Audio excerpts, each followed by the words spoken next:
Pemirsa, serangkaian peringatan Hari Listrik Nasional ke-74, PLN kembali mengkampanyekan penggunaan kendaraan listrik. PLN bersama pemerintah Provinsi Bali melakukan konvoi kendaraan listrik dari Gedung Jaya Sabe dan berakhir di Monumen Bajra Sandi Renon. Melalui konvoi ini, PLN ingin meyakinkan masyarakat kendaraan listrik sangat aman dan ramah lingkungan untuk digunakan sehari-hari.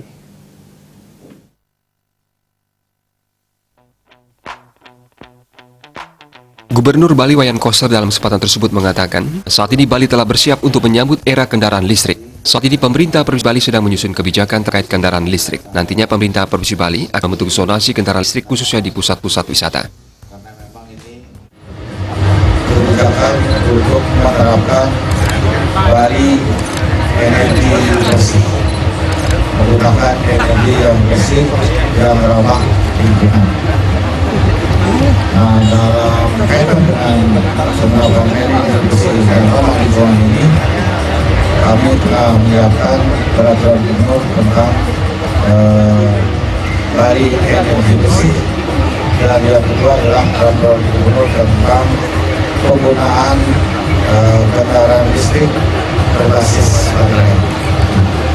Dua peraturan gubernur ini sudah selesai di tingkat daerah, saat ini sedang dibahas di Kementerian Dalam Negeri. Nah, untuk kebijakan penggunaan kendaraan listrik berbasis baterai ini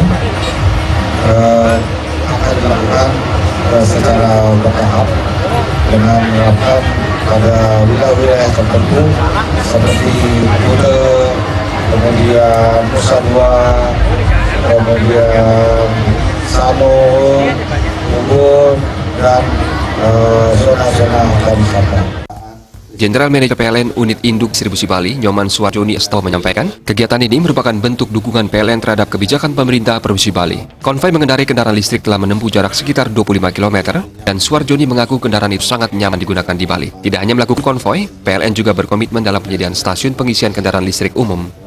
PLN berencana untuk memasang SPKLU untuk mempermudah masyarakat dalam mengisi daya kendaraan listriknya. Dalam waktu dekat, SPKLU akan buka di bagian depan kantor PLN UP3 Bali Selatan, Jalan Sudirman.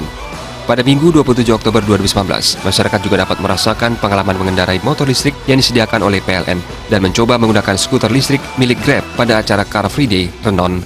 Tim Liputan Bali TV.